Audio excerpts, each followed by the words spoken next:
लेकिन जी 2 हफ्ते का सीज फायर हो गया। अब मार्केट्स के लिए इसका क्या मतलब है? पहले तो ओवरऑल मार्केट कंफ्यूज्ड इस वॉर को लेकर थी कि प्रेसिडेंट ट्रम्प कंटिन्यूसली डेडलाइंस को बढ़ाए चले जा रहे थे और बोल रहे थे अटैक होगा, ईरान के पावर प्लांट्स पे हम अटैक करेंगे। और लग ऐसे रहा था कि अटैक इमिनेंट है, लेकिन लास्ट मोमेंट फिर मीडिएटर्स, जैसे मैं आपको शुरू से बताता आ रहा हूँ कि पाकिस्तान, टर्की, इजिप्ट और स्पेसिफिकली पाकिस्तान का रोल इसमें बहुत ज़्यादा प्रोमिनेंट रहा और सक्सेसफुल सीज फायर ईरान और यूएस में 2 हफ्ते का किया गया। अब आज की इस वीडियो में हमने देखना है दो चीज़ें। सबसे पहले तो इस सीज फायर का मतलब मार्केट्स के लिए क्या होगा और कौन सा वो नेक्स्ट इवेंट है कि जिस पे मार्केट डिपेंड करती है, मार्केट का ऊपर या नीचे जाना। और ये मैं तमाम मार्केट्स की बात कर रहा हूँ, US stock market, bitcoin, gold. तो वो हमने देखना है। और वो आपको पता है फेडरल रिजर्व बैंक की तरफ से इंटरेस्ट रेट डिसीजन जो अप्रैल के एंड या मई के पहले फर्स्ट वीक में आना है, उसके ऊपर हम बात करेंगे कि क्या एक्सपेक्टेशन है। पहले तो प्री वॉर एक्सपेक्टेशन थी कि इंटरेस्ट रेट्स कम किए जाएंगे, उसके बाद जंग शुरू होने के बाद स्ट्रेट ऑफ हॉर्मोज की ब्लॉकेट पे ऑयल की कीमतों के ऊपर जाने पे फिर ये बात की गई भाई कम की बजाय रेट्स हाइक्स की एक्सपेक्टेशन है कि जिसकी वजह से डॉलर की स्ट्रेंथ और गोल्ड के ऊपर प्रेशर पड़ रहा है, बिटकॉइन के ऊपर प्रेशर पड़ रहा है। तो अब after the cease fire federal reserve bank से क्या एक्सपेक्ट किया जा सकता है। और फिर इस वीडियो के दूसरे हिस्से में मैं आपको प्राइस चार्ट्स के ऊपर लेके जाऊंगा और जिन मार्केट्स को आप लोग एक्टिवली ट्रेड करते हो, जिनको मैं अपनी वीकली अपडेट में भी आपके लिए कवर करता हूं, क्योंकि एक बहुत सिग्निफिकेंट इवेंट कल के दिन में आज के दिन अर्ली मॉर्निंग हुआ कि जिसने मार्केट्स की डायरेक्शन को तब्दील कर दिया और बिल्कुल एक कन्फ्यूज्ड टेरिटरी से निकाल के क्लियर टेरिटरीज के अंदर डिफरेंट मार्केट्स को ये सीज फायर की अनाउंसमेंट ले गई। तो इट्स वेरी इंपॉर्टेंट कि मिड वीक एनालिसिस मैं आपके सामने रखूं कि अब किस मार्केट में किस साइड पे हमने कौन से एरियाज और लेवल से खुद को पोजीशन करना है। अब आपको पता है कि मैं आपके लिए कोशिश करता हूं कि रियल टाइम मार्केट अपडेट्स लेके आ रहा हूं। जियोपॉलिटिकल फैक्टर्स हैं जो मार्केट्स को इम्पैक्ट कर रहे हैं, मैक्रो माइक्रो इकोनॉमिक फैक्टर्स हैं जो मार्केट्स को इम्पैक्ट कर रहे हैं। और ये अपडेट्स और साथ ही साथ फिर अगर आप ट्रेडिंग मार्केट्स में नए हो, काम को स्टार्ट करना चाहते हो या सीखना चाहते हो, तो उसके लिए अपनी स्क्रीन पे आप मेरे ये यूट्यूब चैनल पे आप ट्रेडिंग कोर्स के नाम से प्लेलिस्ट देख रहे हो। इसमें अब तकरीबन 80 से ज़्यादा वीडियोस पड़ी हैं, जिन वीडियोस में मैंने आपको बिगिनर लेवल पे प्राइस एक्शन ट्रेडिंग भी सिखाई है और साथ ही साथ एक आपको ओवरऑल मार्केट्स का आइडिया इन वीडियोस में मैंने दिया, जैसे क्रिप्टो करेंसी मार्केट क्या होती है, स्टॉक इंडेक्स किसको बोला जाता है, फॉरेक्स मार्केट क्या होती है, गोल्ड का रेट कहाँ से निकलता है। तो ये तमाम चीज़ें एक ट्रेडर को पता होनी चाहिए और वो प्लेलिस्ट में से मैं रिकमेंड करूँगा आप डेली की एक वीडियो भी अगर करना स्टार्ट कर दो ना, तो by the time playlist complete होगी काफ़ी हद तक आपको मार्केट्स का पता लग जाएगा। एंड पे आज का कंटेंट यूजफुल लॉजिकल के वीडियो को लाइक करके चैनल को सब्सक्राइब करके बेल आइकन पर क्लिक कीजिएगा। और जाते जाते वीडियो देखने के बाद जाने से पहले बहुत से यूजफुल लिंक्स वीडियो के डिस्क्रिप्शन में, उनको भी आप चेक कर लेना। हमारी प्रीमियम कम्युनिटी का ज्वाइनिंग प्रोसेस हमारी वेबसाइट sayyedon.com पे दिया हुआ है, वेब लिंक डिस्क्रिप्शन में। हमारी प्रेफर्ड प्रॉप फर्म का लिंक दिया है जहाँ पे आप फंडेड अकाउंट ले सकते हैं। हमारे प्रेफर्ड ब्रोकर का लिंक दिया हुआ है जहाँ पे एक ही ट्रेडिंग वॉलेट में एक ही ट्रेडिंग वॉलेट से आप forex, stocks, crypto, commodity markets में शॉर्ट टर्म ट्रेडिंग कर सकते हो। स्टार्ट करते हैं। सबसे पहली चीज़ ये अंडरस्टैंड आपने करनी है कि वॉर की सिचुएशन और ये वॉर की एस्केलेशन मार्केट्स का बहुत बड़ा ड्राइवर थी। और इसमें सबसे बड़ी चीज़, इंपॉर्टेंट चीज़ कि स्ट्रेट ऑफ हॉर्मोज की ब्लॉकेड है जी। और इस जंग की वजह से, ऑयल की ब्लॉकेड की वजह से, ऑयल की इंटरनेशनल मार्केट में कीमतों के बढ़ने की वजह से पूरी दुनिया में महंगाई और स्पेसिफिकली अमेरिका के जहाँ का फेडरल रिजर्व बैंक डॉलर की वैल्यू को कंट्रोल करते हैं और डॉलर के अगेंस्ट तमाम हर चीज़ ट्रेड हो रही होती है मार्केट्स में। तो एक्सपेक्टेशन थी कि प्री वॉर, जंग से पहले federal reserve bank of America जिन्होंने पहले ही ऑलरेडी अपने इंटरेस्ट रेट को हायर लेवल्स के ऊपर रखा हुआ था, इन्वेस्टर ट्रेडर एक्सपेक्ट कर रहा था कि वो रेट कट्स की बात करेंगे और मल्टीपल रेट कट्स 2026 में वो करेंगे। और प्रेसिडेंट ट्रंप भी, मैंने रीसेंट वीडियोस में आपको बताया कि जब से वो प्रेसिडेंसी में आए, उन्होंने फेडरल रिजर्व बैंक को और जेरोम पाल, उनका जो चेयरपर्सन है, उसको बहुत स्क्रूटनाइज किया है कि भाई रेट कम करो, बिकॉज ट्रंप बिजनेसमैन है और ट्रंप के टेन्योर के अंदर इकोनॉमिक एक्टिविटी की ग्रोथ का उसे बड़ा शौक है कि मेरी वाह वाह बल्ले बल्ले हो कि भाई आपके टेन्योर में स्टॉक मार्केट ने बड़ा अच्छा परफॉर्म किया, इकॉनमी ने बड़ा। और इकॉनमी हमेशा इकोनॉमिक ग्रोथ के लिए बड़ा इंपॉर्टेंट होता है कि शरह सूद को कम रखा जाए। जब ऑब्वियसली इंटरेस्ट रेट कम होगा, स्टॉक मार्केट में लिस्टेड कंपनीज के रेवेन्यूज़ बढ़ेंगे, स्टॉक मार्केट बूस्ट करेगी, लोगों की बाइंग पावर बढ़ेगी, लोगों की रीपेमेंट्स कम। तो ट्रंप बहुत ज़्यादा इसके ऊपर एडमेंट थे स्टार्ट से कि भाई इंटरेस्ट रेट्स को कम। उसके बाद जंग छिड़ गई। जंग जब छिड़ी, स्ट्रेट ऑफ हॉर्मोज ब्लॉक्ड हुई, इंटरेस्ट रेट्स को कम क्या बल्कि बढ़ाने की बातें शुरू हो गई मार्केट्स में। तो फिर वो जो पैसा गोल्ड में जाना था, बिटकॉइन में जाना था, वो पैसा उठ के US dollar, US treasuries, bonds, yields के अंदर जाना स्टार्ट हो गया। तो अब जब जंग ख़त्म हुई है तो एक दफ़ा फिर से ये वॉल स्ट्रीट जर्नल की इन्होंने आज ये रिपोर्ट भी किया, Fed interest rate cut is back in play. वो भी यही बात कर रहे हैं कि दुनिया भर के जो इन्वेस्टर्स हैं वो कह रहे हैं जी कि अब 43% चांसेस बढ़ गए हैं जंग के ख़त्म होने के बाद कि 2026 में एटलीस्ट एक रेट कट होना चाहिए। यानी प्री वॉर चांसेस क्या थे कि मल्टीपल रेट कट्स होंगे, लेकिन अब 43% चांसेस हैं और ये कि एक रेट कट एटलीस्ट 2026 में होना। अब रेट कट का क्या मतलब है? ऑब्वियसली डॉलर को ये थोड़ा सा वीकर साइड के ऊपर लेके जाएगा। ऑब्वियसली ओवरऑल इकोनॉमिक ग्रोथ के लिए ये इंपॉर्टेंट है, लेकिन डॉलर थोड़ा सा अगर वीकर साइड पे इन्वेस्टर परसेप्शन में जाता है तो फिर ये गोल्ड मार्केट के अंदर हमें, और आप देखें तभी जब ये जैसे ही अनाउंसमेंट आई है कि जी प्रेसिडेंट ट्रंप ने पाकिस्तान के जो सीज़ फायर का प्रपोजल है दोनों पार्टीज़ के दरमियान उसको एक्सेप्ट कर लिया है, आप देखें उसके बाद 2020 के बाद का सबसे बड़ा ड्रॉप ऑयल मार्केट में आपको देखने को नजर आया कि जिसके नतीजे में गोल्ड मार्केट में ठीक ठाक अपसाइड मूवमेंट आपने देखी, बिटकॉइन मार्केट में आपने ठीक ठाक अपसाइड मूवमेंट देखी। बल्कि मैंने ओवर द वीकेंड फ्राइडे वाले दिन मैंने एक वीडियो आपके लिए लेके आनी है, मैं वो सोच रहा था अभी, मैंने कहा आज वेडनेसडे, मैंने कहा नहीं आज नहीं बनाता बिकॉज आज तो मैंने सीज़ फायर के बाद के होने वाले मार्केट्स के इवेंट्स को आपके लिए कवर करना है, तो ये टॉपिक मैं फ्राइडे के लिए रखूंगा। वो मैंने बात करनी थी कि प्राइस सेक्शन हमेशा 10 कदम आगे चलता है। यानी मार्केट, ऑयल मार्केट अगर गिरी है तो डेली कैंडल बेरिश क्लोज हुई थी, गोल्ड मार्केट अगर अपसाइड के ऊपर गई है तो गोल्ड में बुलिश पिन बार ट्रिगर हो चुकी थी। तो मैं अक्सर एक बात कहता हूँ भैया, प्राइस एक्शन को वो बातें पता होती हैं जो आपको नहीं पता, जो मुझे नहीं पता, जो इवन मीडिया पब्लिकेशंस को नहीं पता, वो उन्हीं को पता होती हैं जो वो जो एक्ट कर रहे होते हैं मार्केट्स के अंदर और जिनके एक्शन के ऊपर कैंडल्स की शक्लें और मार्केट का प्राइस एक्शन डेवलप हो रहा होता है। बहरहाल टॉपिक पे वापस आते हैं, तो एक्सपेक्टेशन बढ़ गई रही और इस रेट कट की एक्सपेक्टेशन पे कि भाई इंटरेस्ट रेट अमेरिका की तरफ से 2026 में अब बढ़ेगा नहीं बल्कि कमी की तरफ जाएगा, तो उससे आप देखिए स्टॉक मार्केट में ठीक ठाक आपको पंप नजर आया, गोल्ड मार्केट में आपको upside move, oil market downside के ऊपर, बिटकॉइन मार्केट में अपसाइड मूव नजर आई। अब एक बात और आपको बता के फिर मैं स्क्रीन शेयर करके अगले 2-3 मिनट प्राइस चार्ट को थोड़ा सा ओवरव्यू आपको दे के वीडियो हम तमाम करते हैं।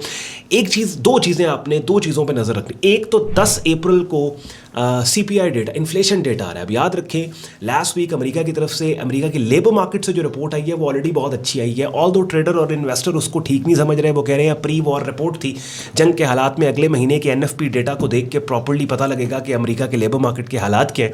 लेकिन क्योंकि अगर सीज़ फायर अब ये 2 हफ्ते की हो गई और मुझे ये लगता है कि ये 2 हफ्ते से ज़्यादा होगी और ये ऑलमोस्ट अब जंग खत्म हो चुकी है। हाँ, ईरान की तरफ से जो 10 शर्तें ट्रंप को दी गई हैं उन शर्तों में कुछ ऐसी शर्तें हैं जो मुझे नहीं लगता मानी जाएंगी। वहाँ पे हो सकता है वहाँ पे थोड़ा डेडलॉक लग सकता है, जैसे ईरान कह रहे हैं कि जी $2 मिलियन पर वेसल हमें टोल टैक्स चार्ज करने दे। I don't think they are going to accept it. और उसके बाद ईरान जी सैंक्शंस हम पे बिल्कुल आप आउटराइट ख़त्म करें। बहरहाल देखते हैं, होपफुली बेटरमेंट की तरफ बातें और चीज़ें जाएँ, मार्केट्स और ट्रेडर्स के लिए भी ये बातें चीज़ें अच्छी तरफ जाती हैं तो बेहतर है। तो एक तो इन्फ्लेशन डेटा लेबर मार्केट की तरफ से ऑलरेडी अच्छी रिपोर्ट आ गई अमेरिका की, और जिसको ट्रेडर कह रहे थे कि नहीं ये, लेकिन आई थिंक अगर सीज़ फायर कंटिन्यूड रहता है तो वो लेबर मार्केट की रिपोर्ट जो NFP ADP की रिपोर्ट आई थी कि अमेरिका में बहुत सी जॉब्स ऐड हुई हैं, तो मेरा ख्याल है कि उसको वेटेज दिया जाएगा। फिर CPI डेटा 10 अप्रैल को आ रहा है, तो लेबर मार्केट की रिपोर्ट CPI डेटा को देखते हुए फिर और अप्रैल के एंड या मई के स्टार्ट में फेडरल रिजर्व बैंक की मीटिंग जिसमें वो इंटरेस्ट रेट का डिसीजन लेंगे। ऑलरेडी वो ऐसे टूल्स मॉनेटरी पॉलिसी के इस्तेमाल करना शुरू हो गए हैं जो कि सजेस्ट क्लू दे रहे हैं कि हो सकता है अब रेट कट्स की तरफ भी बात जाए, जैसे quantitative easing, multiple billions of dollars अभी कल के दिन में या 1-2 दिनों में पिछले इंजेक्ट किए गए हैं US इकॉनमी में।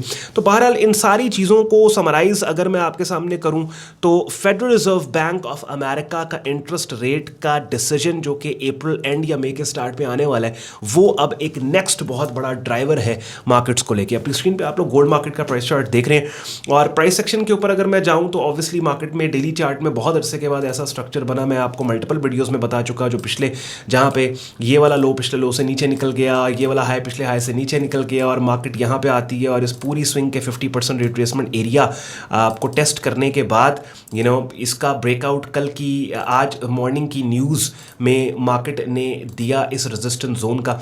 अब ये जो आज की कैंडल अगर एक बेरिश पिन बार सिग्नल बन जाता है ना, तो मोस्ट लाइकली फिर यहाँ पे रिजेक्शन अगर होती है हायर प्राइसेस की, तो ये एक बड़ा सॉलिड एरिया है। शॉर्ट टर्म में मार्केट डाउनसाइड पे जा सकती हैं, but this is the area जो एक डिसाइसिव मोमेंट होगा गोल्ड के लिए।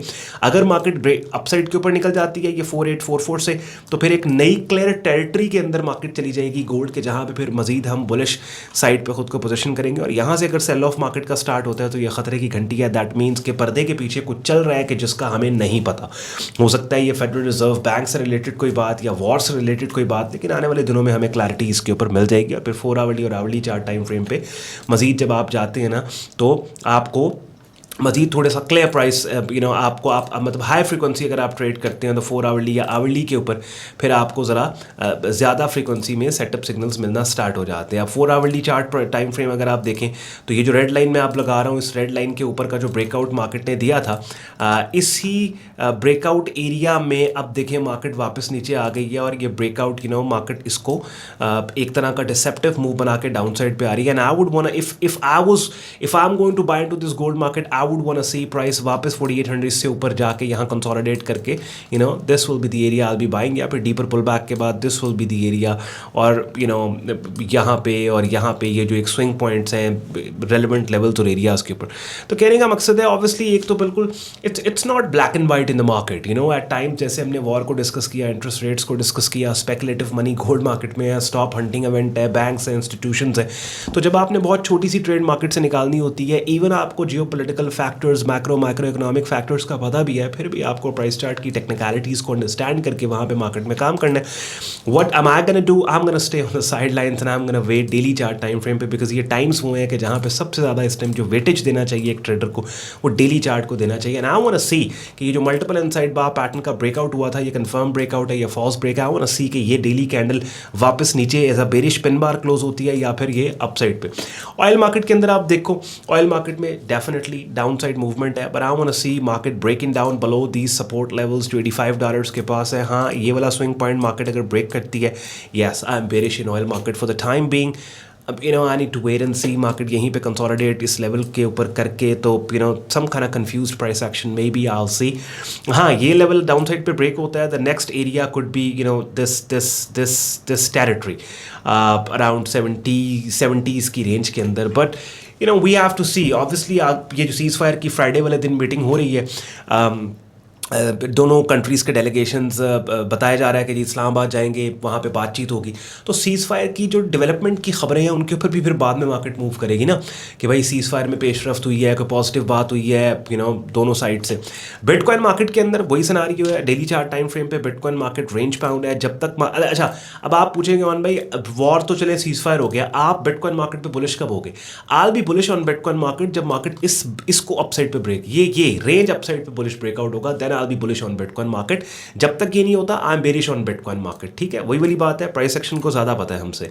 और डाउन साइड के ऊपर अगर मार्केट आती है इन सपोर्ट एरियाज को टेस्ट करती है, तो ये वो लेवल्स होंगे जहाँ पे मुझे प्राइस एक्शन देखना है। बाइंग सेटअप सिग्नल आता है, I buy, selling setup signal breakdown आता है, I sell, I will trust price action. आप स्टॉक मार्केट में आप देखें, मार्केट ने एक बहुत बड़ा इवेंट और बहुत बड़ा मूव दिया, ये बहुत बड़ा रिकनेक्शन था, ये वापस ऑल द वे अपसाइड पे, and this is exactly what Trump wanted. That's why आप देखें कि कल मार्केट्स 1 घंटा मार्केट्स के ऊपर होने से पहले वो ट्वीट आगे आके जी सीज फायर हो रही है। तो देखते हैं, लेट्स सी। ऑब्वियसली जब तक ये सीज फायर कायम है, और सीज फायर मुझे लगता है कायम रहेगी, तो we are buyer in US stock market, SP 500 US 500 pull backs के ऊपर रेलिवेंट सपोर्ट लेवल्स पे will be buying into this market. चलिए नहीं, प्राइस चार्ट पे मैंने आपको ले गया हूँ, जाके मैंने डिफरेंट मार्केट्स खासतौर पे जिनको हम ट्रेड करते हैं एक ओवरऑल आइडिया आपको दे दिया कि किस मार्केट में हमारा स्टांस क्या है। गोल्ड मार्केट में मैंने आपको पॉसिबिलिटी बता दी कि अच्छा यार ये एरिया इस लेवल से ऊपर मार्केट जाएगी तो will be buying into this market, अगर नहीं तब तक हम साइडलाइंस पे बैठे। बिटकॉइन मार्केट में रेंज का ब्रेकआउट मैंने बताया अगर होता है तो फिर we are buyer in this market. फिर ऑयल मार्केट के अंदर साइडलाइंस के ऊपर हमने रहना है, बहुत ही हाईली वॉलेटाइल मार्केट, एक सीज फायर की निगोसिएशंस की खबरों के ऊपर ये मार्केट धर्म भरम होगी, तो साइडलाइंस पे बैठो आप। और US 500 के अंदर भी हम बाय साइड के ऊपर ही खुद को पोजीशन कर रहे हैं। और साथ ही साथ फंडामेंटल्स जो मार्केट्स को मूव, ऑब्वियसली अब वॉर के बाद सबसे बड़ा जो है वो फेडरल रिजर्व बैंक के इंटरेस्ट रेट के डिसीजन की एक्सपेक्टेशन है कि भाई रेट कट्स की बात हो रही है या फिर रेट्स को बढ़ाने की बात की जाएगी। रेट्स को अनचेंज्ड यानी बगैर बढ़ाए बगैर कम किए जहाँ पे हैं वहीं पे रखने की को डिसाइड किया जाएगा। तो अब मार्केट्स जो हैं वो उन चीज़ों को, और रेट्स के जो इंडिकेटर्स हैं, जैसे मैंने आपको बोला आज 8 अप्रैल है, 2 दिन बाद हमारे पास ये फ्राइडे वाले दिन इन्फ्लेशन डेटा आ रहा है, वो एक बहुत बड़ा ड्राइवर होगा। उसके ऊपर बहुत बड़ी मार्केट में मूवमेंट, ट्रेडर्स की एक्टिविटी हमें नज़र आ सकती, because higher inflation data, labour data भी हाई है, तो फिर दोनों साइड्स के ऊपर इक्वल एक्सपेक्टेशंस होंगी कि हो सकता है रेट्स को स्टेबल रखा जाए, बढ़ाने की बात की जाए, कम, और फिर सीज़ फायर की डेवलपमेंट्स के ऊपर भी बात की जा सकती है। जैसे सीज़ फायर में अगर डेड लॉक लग जाता है तो फिर जो अभी 43% चांसेस हैं कि federal reserve bank of America rates को कम करने वाला है, वो चांसेस कम होंगे। तो अभी भी कन्फ्यूजन उस तरह से गई नहीं है। अच्छा, जाते जाते मैं एक चीज़ और आपको बता दूं कि मैं आपको वीडियो के मिड में बोल रहा था कि प्री वॉर एक्सपेक्टेशन थी कि मल्टीपल रेट कट्स किए जाएंगे इस साल, लेकिन एनालिस्ट ये बात कर रहे हैं कि अगर स्ट्रेट ऑफ हॉर्मुज़ ओपन भी रहती है ना, तब भी जितनी डिस्ट्रक्शन और जितनी सप्लाई शॉर्टेज ऑयल की मार्केट में हो चुकी है ना, उस सप्लाई को पूरा करते करते महीने लग जाएंगे। दैट मीन्स कि जो महंगाई ऑयल की वॉर की वजह से, शॉर्टेज की वजह से हुई है,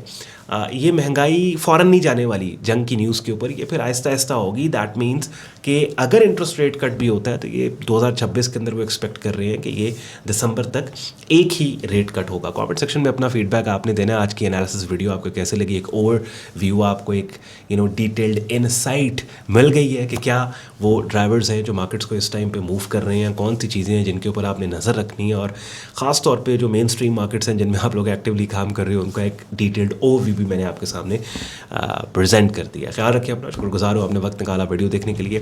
जाने से पहले वीडियो के डिस्क्रिप्शन में हो सकता है आपके लिए कुछ लिंक्स यूज़फुल हों। मेरे प्रेफर्ड ब्रोकर का लिंक है, प्रेफर्ड प्रॉप फर्म का लिंक है, और हमारी कम्युनिटी का ज्वाइनिंग प्रोसेस हमारी वेबसाइट sayyadon.com पे दिया है, वेब लिंक डिस्क्रिप्शन में। कमेंट सेक्शन में अपना फीडबैक दीजिएगा। See you in the next video, till then take care, bye bye.